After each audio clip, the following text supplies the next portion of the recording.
Hello, everybody. Thank you for being here on our Saturday morning. It is so difficult to get eyeballs and to, kind of try and get attention for this. And so I really appreciate that all of you are taking this time to do this. I know there's a lot of options that you could be doing, like sleeping in and whatever.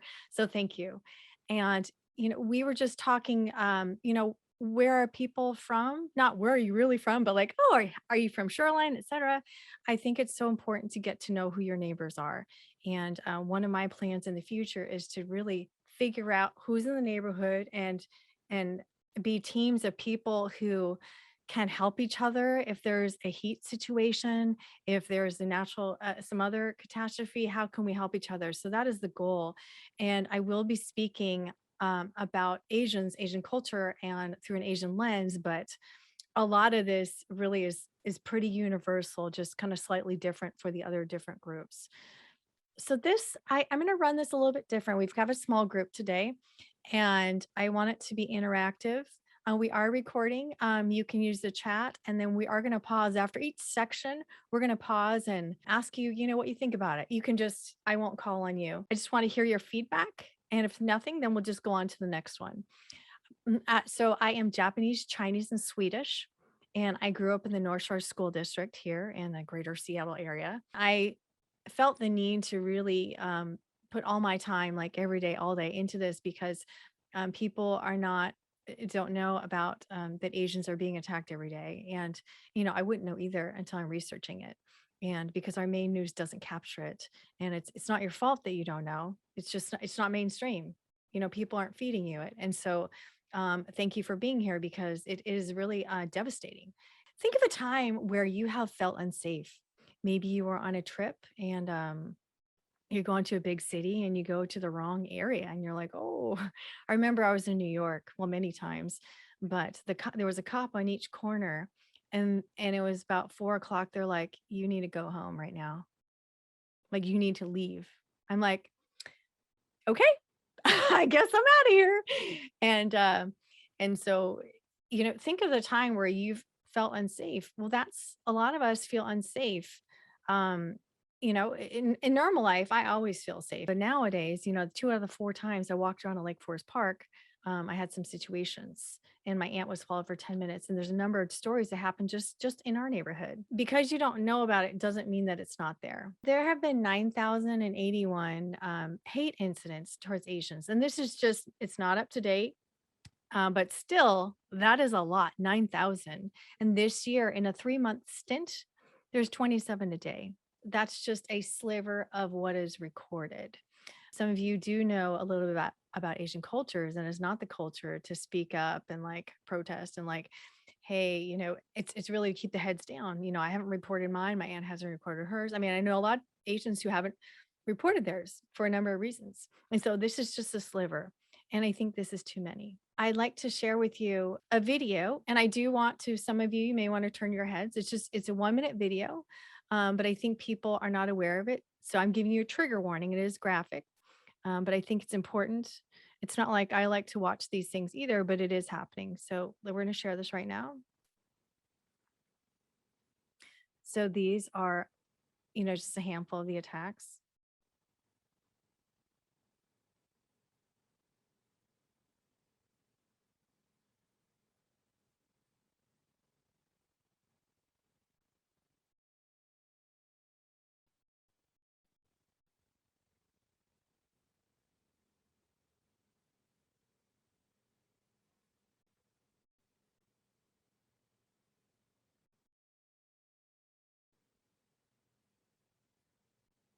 Have any of you seen any of these before? Hey, Jolene, this is Yep. Lenore. Hi, Lenore. Obviously the attacks themselves are very upsetting, but something that always kind of bothers me when I see these is the bystanders. I'd like to think I would intervene. I don't know that I would. I've never been in that situation, but it's so discouraging to see bystanders watching these things happen and not try to do anything. Yeah, good point. And I know that when I go out, good luck. If I go out alone, you're on your own. I will not depend on anybody else to like do anything. And so I don't go out alone, but I think I have seen, I don't know, hundreds of videos where people are just staring. They're just watching. And even they're not even as violent as some of these, and they're still just watching. So in the chat, it's awful. It angers me, horrifying, horrible, scary, terrifying. It should not happen. True. It should not happen. And it happens all the time. Because people don't know about this, I am keeping a timeline on my website. I made a timeline of attacks. New York Times just recently did an article that did a pretty good job, but mine's better. But I think this is a great resource because people are like, oh, so there was Atlanta and there was a Thai guy and then the other old lady who fought back and there was like the 6 things, but people don't know that this is happening every day. You can see for yourself and see the stories and where they come from. Hey, Jolene. Hey, Kevin. Yeah, I just wanted to add to you that I think Yeah. there will be also a certain segment of the population that would say, well, how do you know it was racially motivated? And there's this tendency sometimes to isolate people and say, well, that's just a person with a mental problem, you know, as to minimize or even diminish what's really going on. And as we both discussed, you know, racism doesn't have to be, you don't have to call people names while you're attacking them to be racist. There's all kinds of different forms of racism and how they play out. So I just wanted to add that.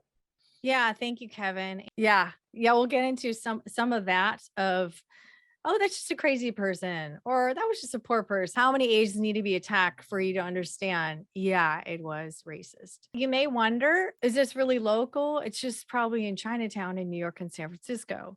New York and San Francisco, I mean, these are the biggest populations, but we're number 5, like in terms of how many Asians we have. And also the hate crimes, we are number 4, yet we never hear about it. So I want to let you know that this is not just in the big cities. It actually is here. Incidents in Lake Forest Park and Shoreline, et cetera. And I'll give you a couple of these so you to kind of bring it home. There's an Asian woman and her cat was shot. This is a few weeks ago. There was an Asian guy not in our neighborhood, and there was a man who didn't light the dog on fire, but threatened to, and then punched the Asian guy and, racial slurs at him. Probably have heard of this one. This is in Shoreline. This lady, was threatening this Vietnamese woman for, I think, a few years. And then recently, this lady gets on this Asian lady's property and drops her pants and stuff. I'm not sure what's up with right now with that, but there was nothing happening for a while here. So finally, there's a breaking point. The Asians do have a breaking point where they're like, you know what? I need to speak up and go to the police, et cetera. And so, and stick on it. And so this did make the news locally. And this was here in Kenmore. This is a reenactment.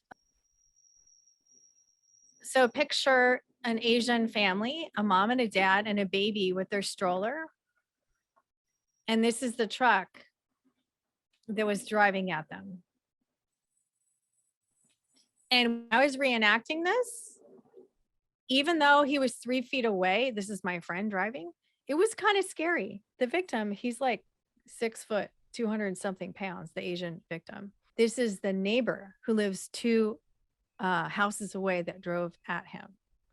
So you have the situation where it's not illegal. Nothing illegal was here. What are you going to do? And this Asian was new to the neighborhood and the other guy's not. He's been in here for a long time. So you have this situation where it's not a police issue. It's kind of a neighborhood issue. So there's a lot of things like this where we need to be the neighbors and speak up. And then this one is Noriko. She's a Japanese teacher at Kenmore, the school that I went to. A guy put rocks into a sock and beat her. And she was with her white boyfriend, but went after her. You probably have heard about this. So this is John Wind, Vietnamese man. And this is in Bothell, that nice little area right by UW and Cascadia, where this young white man came out and stabbed him in the heart and he died. They're trying to make it a hate crime. I haven't followed up on it recently. The hate crime, you have to be saying something. So it's hard to prove. I also talked to the chief of police to ask if he was surprised that this Asian man was killed. He said yes.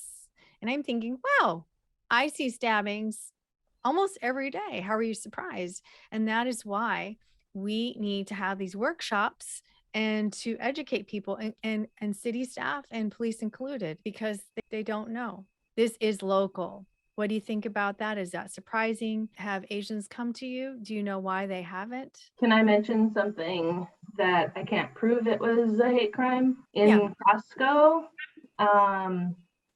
month and a half ago, I was in line next to another line, and there was a young Asian family with 2 young children. They were busy unloading their cart, and the maybe 3-year-old was pushing the cart forward and slightly bumped into the woman in front of them, an older white woman. And she was all in their space and how she's got a bad back and how it was trying to force the child to say he was sorry, and it was awful. So I just supported the family and said that was just a little accident and he hardly bumped you at all. And then another person came behind me in line and helped support that family as well. But it was very over the top, very, very over the top. And I thought it was emotionally harmful to the young child. And the mom was in tears and she was apologizing, and it was really awful. Well, thank you for standing up. It's so important. And I hear so much silence. And so thank you. It's each person that says something, I'm like, oh my gosh, that's amazing. Yes. So let's talk about some of the basics here. So you can't solve a problem you don't understand. So I'm doing my best to try and educate people on what is happening and how Asians might feel and what to do as a non-Asian as well. What I feel very strongly about, which I think people are not aware of, if you are neutral in the situations of injustice, you have chosen the side of the oppressor. Desmond Tutu. And silence is not helpful. We need to figure out how to get around that. So who are the targets? You know, we often think of seniors as targets. And yes, they absolutely are targets. I have seen so many Asians being stabbed. It's really like, really, do you need to stab a 94-year-old? This was just kind of heartbreaking for me to see. This is a class in California, and these seniors, and like this lady right here. I mean, like, these are like 90-year-olds. Can you imagine your grandma needing to go to a self-defense class? My grandma was like 85 pounds and she could hardly, blow out a candle. I just, the idea that there are a number of classes for senior citizens is just, it's wrong. Women, of course, are targets too, but there are also men being attacked. You may think, oh, well, young people, they're really athletic. They're probably not targets. Yeah, they actually are also. Not athletes.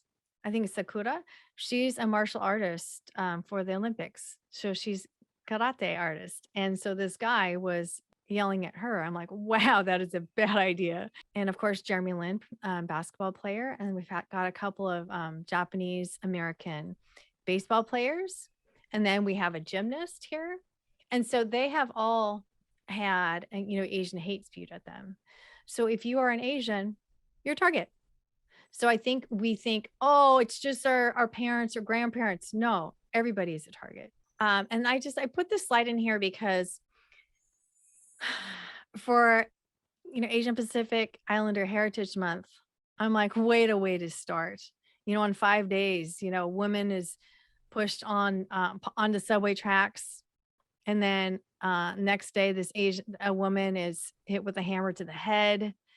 And then the one you saw on that violent video, there was a man crashing the Asian lady's heads with bricks, and then man beats up an Asian father, and his baby was in the stroller. I'm so glad that baby stroller didn't roll into the street. Asian man punched out, and then on the 5th day, 2 women are stabbed, 85 and 65 years old. So that's how API month started. I just don't know how that's not upsetting. Like, it's upsetting to me. And I wish people would be more upset by this, because this is. There was a question in the chat, Jolene, from Yes. Paul. It says, do we know if these anti-Asian hate crimes have increased significantly since the beginning of the last administration? I would say, heck yeah. from the beginning, I don't know when they've been tracked. The Stop AAPI hate that started during COVID, I think, to track that, because there was so much hate towards Asians because they're blamed because the last administration talked about Kung flu and China flu, et cetera. So the only organization that tracks this was just formed. So, I mean, otherwise you just have my opinion and many others. Let's think about this. I'm as I educate people and talk to more people and then talk to Asians as well, something I like to share is think about like the worst things that have happened in your life. You know, what is it? You know, a loss of, I don't know if it's a job loss or rejection, or whether it's cancer, rape, divorce, death. Think of those things and how did you feel? Many of us feel this is a big deal. I haven't been stabbed. My parents have not been stabbed either, but this is still impactful for me. This is the worst thing that has ever happened to me.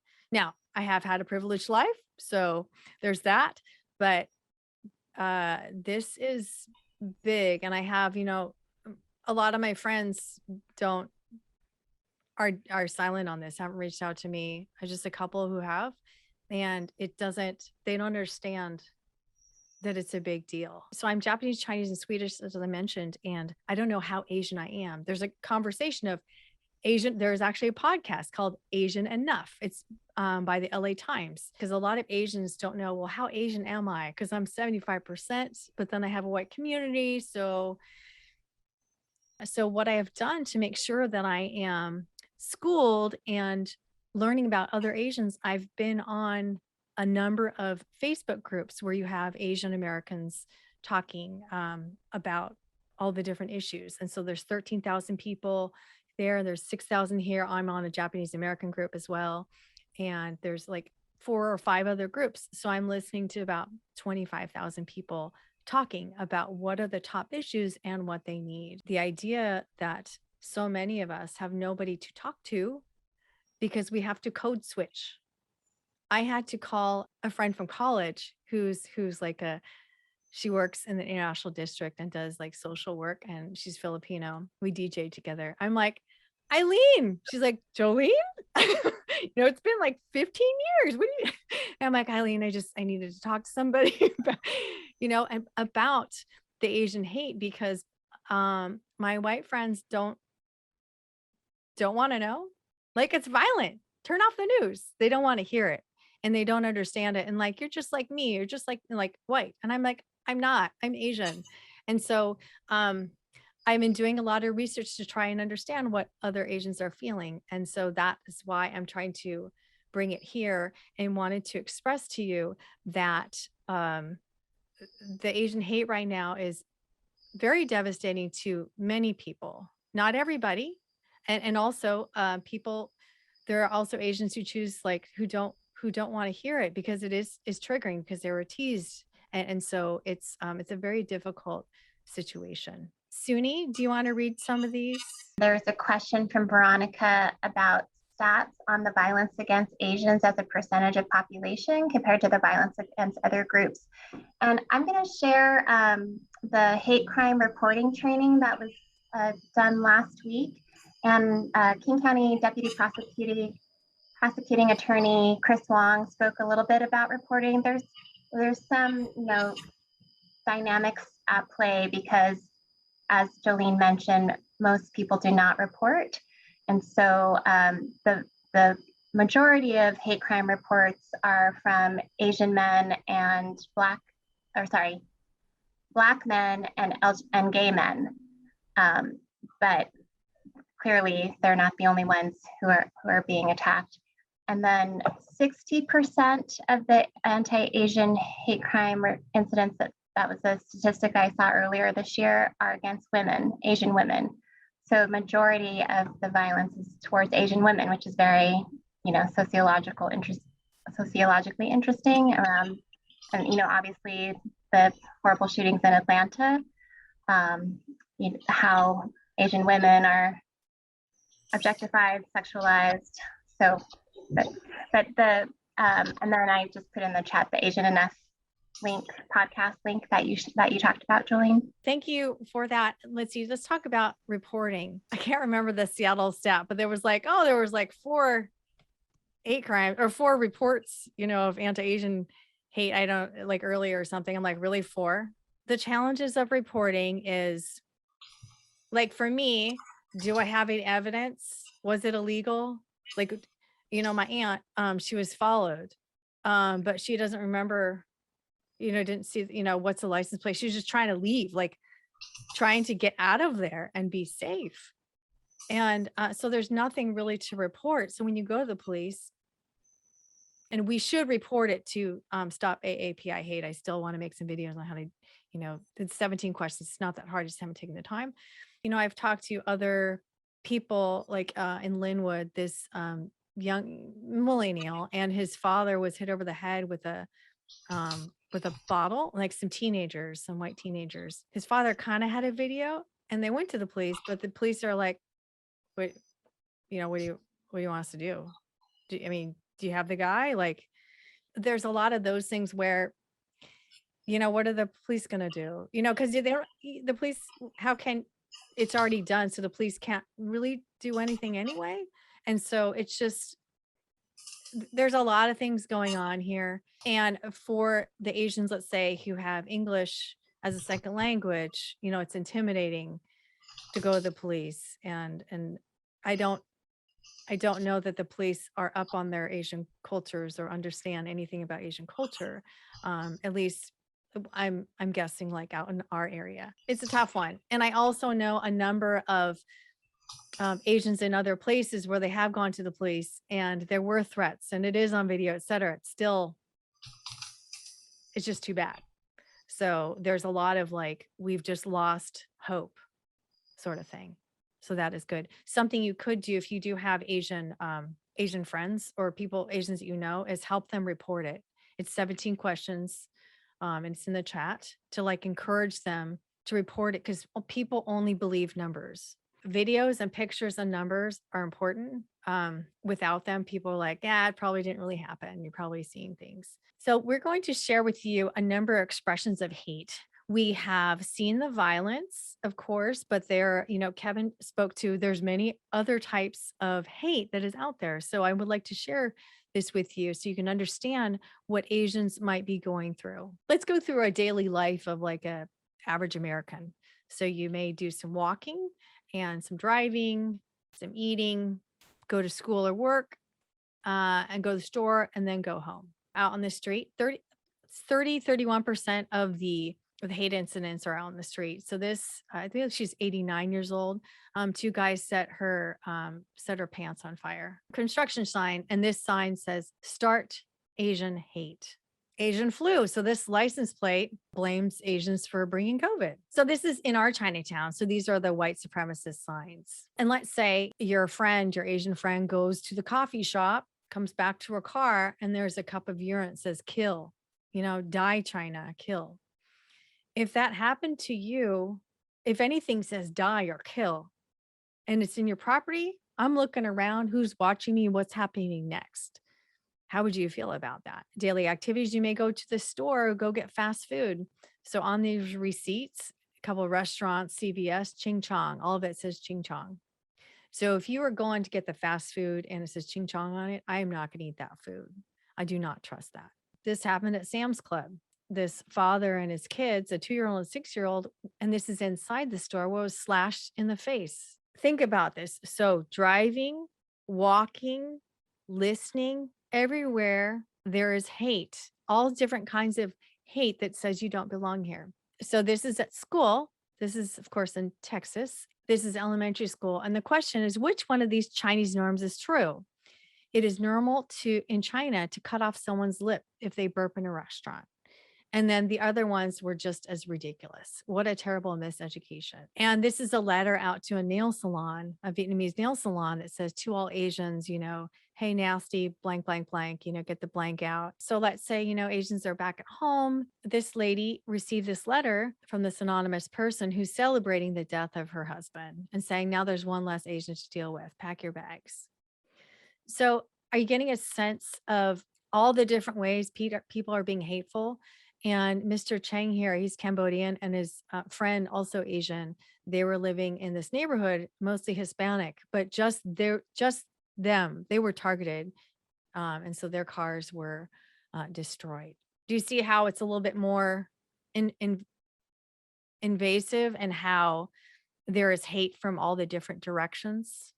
I said that when whites understand that a hate crime is an attack on them, then they will insist that the police do their job defending all of us. Yeah.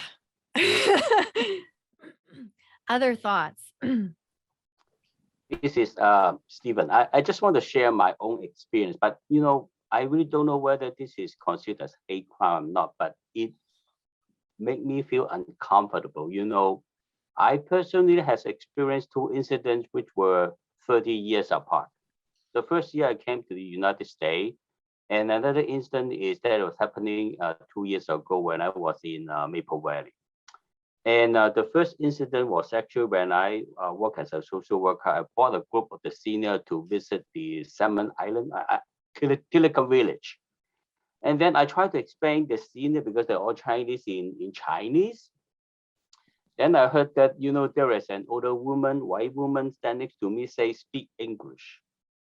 And then at that time, I really don't know whether that is considered hate or not, because I never heard about that kind of term, before that.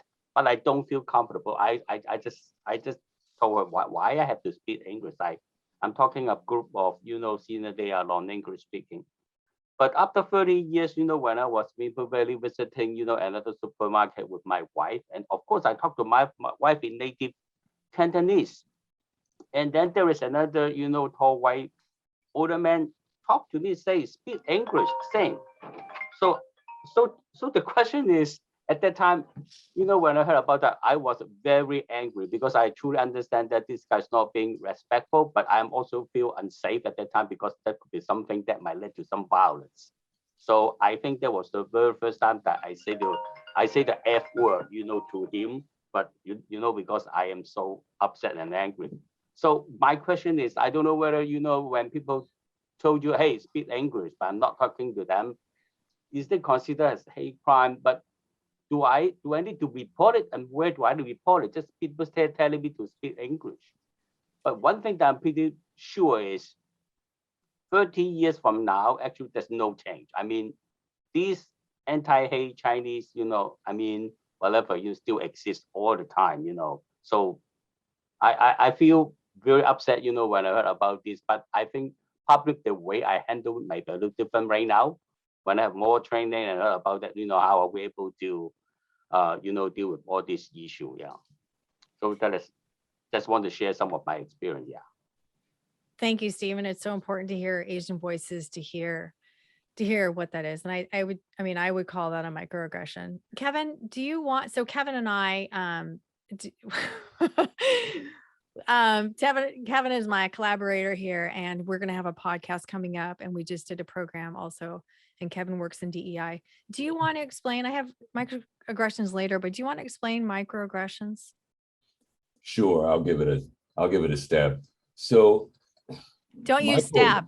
I don't want to hear stab ever. Sorry, that's a triggering word. Sorry about that. I will attempt to define microaggressions. One thing about microaggressions are, I think you've heard the term death by 1,000 cuts.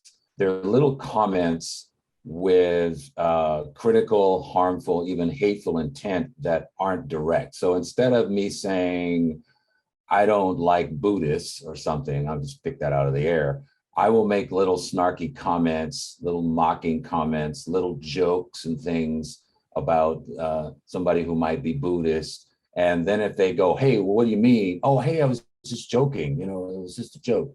So it's the kind of thing where a lot of times you walk out of a room or out of a meeting and you go, I think I might have just been insulted, but because it's not direct, there's a certain space for interpretation. So if I say, hey, I felt like Jolene just said something insulting to me, and then Suni said, oh, no, she didn't. Why do you say that? I said, well, she kept making little jokes about the fact that Black people like to play basketball. It's those kind of little comments. So, but when they start to add up, it takes a toll on people. And, we live in a society where it's not considered appropriate to be angry sometimes, or to really express how you're feeling. And then when you do, people will gaslight you. Oh, come on, you're being oversensitive, Stephen. They didn't mean anything by that. But the problem is that it's people aren't called out on it a lot of times. And so they continue. And then eventually what can happen is they wind up getting punched in the face, their company gets sued, or, they wind up in court or something. But then when you retrace, in the case of companies, sometimes where this goes on, you find out that it's just like with sexual harassment. Oh, it's been going on for months. Finally, just enough people said something about it. And so now we're being sued for $1 million.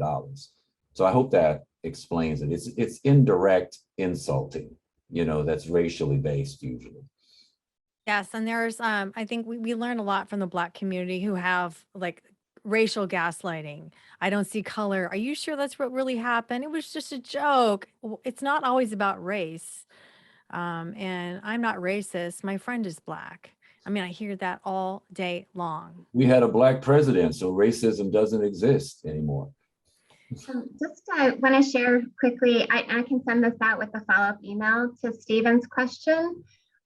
When we did the hate crime reporting training, to define a hate crime, there's some legal requirements so that there's a person's conduct is criminal, so that they can prove beyond a reasonable doubt that a crime was committed based on his or her perception that of the victim's membership in a protected group.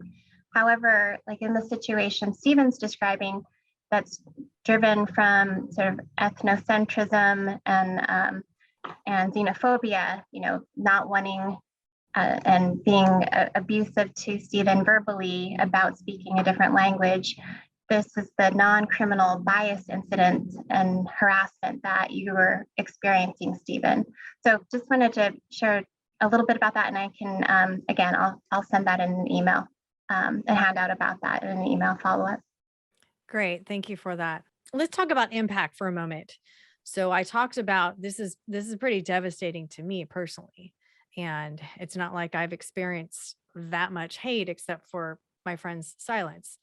So I was biking to kind of get outside because I do this 16 hours a day volunteer work to like do this. And I'm like, okay, need to get outside, get some fresh air. So I went biking with my friend, and he saw this, black bag on the side of the road. So did I, but we saw different things. So with this black bag, I was picturing this guy, this Asian man, and he was cut up and sawed into pieces by hacksaw. So, and then put in that black bag. So that's what I saw when I saw that bag. And I see, all this news. And so, and I haven't experienced much hate really in my life. Imagine all the Asians who were bullied and teased and all that their entire life. And then to see all these killings as well. So there's a bigger impact than you may guess. I wanted to talk about news. Like you probably didn't hear about that murder. Have you heard of any of these Asians who died in the news? So he died in Seattle, this young the guy in the red, and this middle one here, she was a skateboarder. She's 16 years old and Simone, and she died a couple weeks ago. She was shot. Her aunt survived. And so all these folks died recently, but we didn't hear about that. It doesn't make the news. How many of you heard of Gabby Petito? Anybody heard of her? Oh, yeah. Okay, so she is all over the news, I mean, every couple of hours. And I was looking at ABC News does share Asian hate crimes, but not on their main channel. The Asians like Dion Lim, who's in San Francisco, and Sifan Kim in New York, they are allowed to share their stories about Asians on their personal page, on their personal Instagram, but it doesn't make it big time because that's reserved for this white lady here. And just to give an example, I Googled Gabby Petito, 414 million search results. Meanwhile, you know, all these Asians, right, are killed, you know, walking down the street, you know, with a 16-year-old white girl was skateboarding and shot. You probably hear about that. Well, I wanted to say that being that I work in the media anyway, over the years, for a long time, there's been a lot of discussion about how when crimes happen that are involving different racial groups, that Gabby becomes news because it's an exception. It's something different than the norm. And there's this perception sometimes with the communities of color that, you know, their neighborhoods are crime ridden and there's always shootings and there's always murders. And so when it's just another one, that's not really news. But what is news, and I'm not agreeing with this, I'm just saying this is the mentality. What is news is when a young white upper middle class young lady gets murdered. That is news because that's a surprise. That's something that's different. With the other groups, it's just like women who are prostitutes or sex workers or homeless. Oh, well, you know, that's not news because that's just the way it is with them, you know. And so what happens is it devalues the victims of crimes who are from marginalized or minority groups or communities of color, just like all the indigenous women that have disappeared. You know, do you ever hear anything about that? I mean, or like with the boarding schools in Canada, you know, a lot of this stuff is just coming out. And a lot of times you hear stories about indigenous or communities of color on NPR on a Saturday afternoon. It's not mainstream because it's not news, unfortunately. So I think it's up to us to really use our voices to tell these stories that don't get the same amount of play or publicity because of the bias that's there. So I hope that kind of adds something to what you're saying. It does that. Thank you, Kevin. And also Lenora mentions no one has used the term white on white, the crime about Abby Petito. I've actually never even heard the term white on white. So thank you for that comedy. So, and I just have this picture here to show that hate is coming from all different directions. And so it's a lot.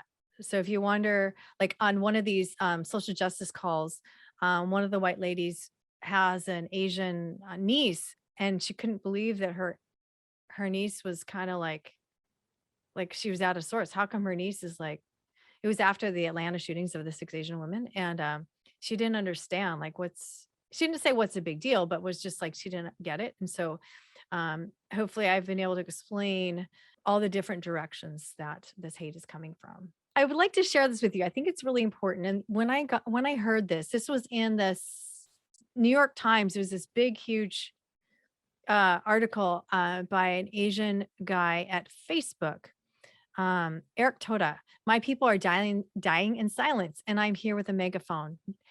I just pulled out the things that I really related to. No sign of concern, and no one is paying attention. No big news outlets, no brands, no influencers, no hashtags. Silence. It's not that we can't talk. There's just no one willing to listen to us. The myth has turned other communities against us. As we have been inappropriately placed on a pedestal. So we scream, and we're screaming at backs turned to us. And with tears in my eyes, I'm asking you to understand the gravity of my words. And I just, because I have a huge network. I'm a big networker and, you know, entrepreneur and all this. And so I have been screaming like, yeah, this is happening. Let's do something. Let's get the troops going, right? Because I got a law passed here in Washington State and also influenced all the states to get a law passed. And now we have laws against voyeurism. And I thought, okay, yeah, let's do this. My friends are white, liberal do-gooders. Let's do this. And then I hit silence, and I still hit silence. And so I think it's important to understand, you know, what some Asians might be feeling. And I think that a lot of Asians do feel like this. So what can you do? You can speak up. Here is an example of me sharing this post of how weird it is to see the Black guy in charge. And at the nail salon, the white lady is serving. And the example is me sharing and then my white friend sharing. So there's 71 likes and 41 comments and 14 shares. On mine, there's 7 likes. And so I think a lot of people think that they're not very powerful. Yeah, well, in this case, you are way more powerful than I am in many cases. And here's an example on Nextdoor. We shared similar things, and I engaged 15 neighbors and 12 comments. And he, white man, 145 neighbors, 764 comments. And so small things that you can do is speak up, start using your voice. It doesn't have to take that long. Lenore, can you share, it was one of our Asian allies, can you share the different things that you do because in support of Asian allies, because you are so helpful. Can you share? I don't do as much as I should, I'm sure, but I did invite a bunch of my Facebook friends to the group. I didn't get as big of a result as I was hoping. I think people are just they're emotionally exhausted. They don't want to get involved, too many issues. Not that this is an excuse, but I just feel like this is where people's minds are at. They're exhausted by the discussion of the social justice issues, and they don't think they can do anything. So I'm trying to work on that. Other than that, I just, I try to, when you post your tasks on your Facebook group, I try to respond and support like that. And, you make it easy to support you because you're very clear about what you're looking for. So. Thank you. And I like to say, like with Lenore, I will say, here's an article, here's a video around this. Here's, hey, we're trying to put this rapid response to racist rubbish together. And she has comments for that. So she'll get in there. I don't know. It seems like every day, a few times a day to just like, boom, give some feedback. And it is so helpful. And many of us Asians do not feel heard. You can try this. Try sharing things around Stop Asian Hate and see how many people engage with it. You might be surprised because it's going to be nobody. And we have to keep sharing it. And a white voice is going to be stronger than my voice because you're already kind of like in the group I'm othered. Go ahead, Adele. I feel like people are interested in a moment. And then the moment passes. And then if you speak, you are just, for instance, we did a lot of around Black Lives Matter. I have a lot to learn. I've made lots of mistakes, I'm sure, or, misguided, but that's part of the process and that's okay. But people like on Facebook, it's like we're here for a moment and we're engaged for a moment. And then, after George Floyd, then things aren't as interesting to people anymore, or the time has passed. We did our due diligence, and for the anti-Asian hate, the same thing I think is if you speak for a while, people will be like, oh yeah, let me put that on my wall for a while, and then after a while they feel like they checked their box and they've done their deed, and I don't think it's over until everyone feels safe. Yeah, thank you. There's a lot of, well, I don't even get performative. People are just silent. I'd almost like, hey, change your frame. It's okay. At least change your frame. So I am aware that it's 11 o'clock right now, and I understand people may need to go and do other things. I will still be on here and I'll talk to the few people who I have more things to say, but I really appreciate everybody for being on here, and we need to engage with our neighbors and our friends and start conversations. You can start easy ones on my website. I have different modules that talk about Hollywood. You can talk about Shang-Chi. You don't have to talk about like race, like, hey, what do you think about this? You could talk about things that are kind of lead into or different books, but we have to start talking about it and speaking up. So those who need to drop off, I really appreciate it. Thank you so much, everyone who was able to join for this time. And can we show some appreciation for Jolene and her sharing? I really appreciate it. And this is hard work, as you all know. It's emotionally draining, personally draining. And so it's appreciated for everyone's support. And as I mentioned, I'm the Equity and Social Justice Program Coordinator for the City of Shoreline. And if there's other programming or opportunities that Shoreline residents would like to participate in, please feel free to email me. We are doing listening sessions with different community members and wanting to hear how the city can be supportive. So please feel free to reach out to me. So let's talk about what you can do. And I want to encourage you to make mistakes. You know, I'm sure I make all sorts of mistakes, you know, just all the time, but you have to, others, we're not going to make progress, and silence is killing us. Silence is like the opposite of what we need to do. So make mistakes, learn what you can about whichever causes you're in. Kevin and I and Suni are in all these different social justices. So I'm learning about all sorts of different causes. Let's say at Asian Allies, if you want to join Asian Allies, we can make mistakes in a very safe place. And you can ask whatever dumb questions you want. That's how we learn. When you can be uncomfortable and like say, hey, you know, what do you mean by that? That sounds offensive. That could save somebody else. You're uncomfortable, but the person who's receiving like the hate, a little bit from you can do a lot for the person of color. So to think about that, I've heard from the folks in the social justice groups that it's rewarding to be able to make a difference. And when we can band together, like Adele was saying, she and this other person, you know, spoke up. We have to do that more often. And I want to give you some examples of on Nextdoor. So Nextdoor is a very toxic place, but I think it's just reality. So Nextdoor is an online neighborhood that's national. And I do invite people to get on here because it's not an echo chamber. So yes, it's toxic, but so is our society. And so to take a dose of it and get in there. My friend posted an event for us. So Kevin and I were presenting as part of Listening Week. Nobody's oppressing anyone in your neighborhood. Your television is brainwashing you to feel guilt for things you are not responsible for. If your neighbors are afraid to walk around in the neighborhood, they've been brainwashed too. Turn off the TV, look outside and observe reality. So this is just like, there is no hate. What are you talking about? And I've just so many beautiful examples of this. You know, how about we drop the labels and just be Americans? You know, just follow the golden rule, treat everyone as you prefer to be treated. You know, all these things, it's like, yeah, but that's not happening. This was the other day. Exactly what insidious assaults on our Asian neighbors are we referring to? Because there certainly hasn't been any in Lake Forest Park. And my wife and in-laws are Chinese American. One of our neighbors is Vietnamese, the other is Indian.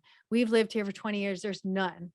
And so you have a lot of people just denying any racism because they don't want to do any work. They don't want to acknowledge it. And it is very annoying. And so we need other people to get in there and say, you know, let's listen to other people. Don't dismiss everybody. And so we need people to speak up. Here are small actions that you can do. So let's say you have 30 seconds. You got 30 seconds, you can actually make a difference. 30 seconds to 5 minutes a day. That is actually very helpful. I'm going to put a link here and I have the links of what to do. And here's an example. So this is an American band, Tool Slang. I probably am saying that wrong, but it is in Cambodia where they killed people. I visited there a couple years ago where they killed all the folks. So this American band wanted to name themselves after it. And then they also stole the picture for their album cover from the Cambodian museum. And it's a picture of shooting a Cambodian baby in the air. And so a Cambodian American from New Orleans, she and a few friends of hers said, hey, let's do change.org. They shouldn't have stolen that and shouldn't be named that, et cetera. And so they're able to at least have them not have the killed baby for sport in the air. And they also had other Cambodian Americans write in to that band and got them removed from a few places. So I thought that was a pretty good victory story. And this is the interview. So on my YouTube channel, I have at least 100 videos talking to other Asians right now and how they're feeling and what's going on. So we can do a lot, but we must do. Silence is not, it's not great. And what's also cool about change.org is it shows how many people you've influenced. And so it's like, hey, Jolene, 14 people have signed it. It's like, oh, I'm making a difference. So this is a pretty great tool here. Facebook frame, anytime you see Stop Asian Hate, read it, maybe validate it, and say something. I've heard from a few Asian allies where, there'll be silence on LinkedIn. There's an article or something, silence. And so my friend said something and the Asian reached out like, oh my gosh, thank you for hearing me. It is a big deal because it is still silent out there, except for the Asian allies that I've been able to attract. Here is the Asian Allies group. We meet weekly, and then people who can't be on there can do tasks like Lenore does and can brainstorm on different ideas. Maybe they have connections. And then Empowered Asians. This is a group, and Stephen, this is something where Asians can talk unfiltered, where they can share with each other, and it's not recorded, and just kind of have a chance to vent, but also talk about what we need. And that's where also I learn a lot about other Asians and what they're going through and where they're at as well. And then on my website, I have these modules. So you can learn about, okay, what is Stop Asian Hate? Why did it start? And so you have different news programs going through. And so there's like 5 videos on each, and lack of a representation. What is yellowface? And so people can go through this like a paid program, except for it's free. Because I'd want to make it as easy as possible for people to learn about what's going on. And I will say this topic is fascinating.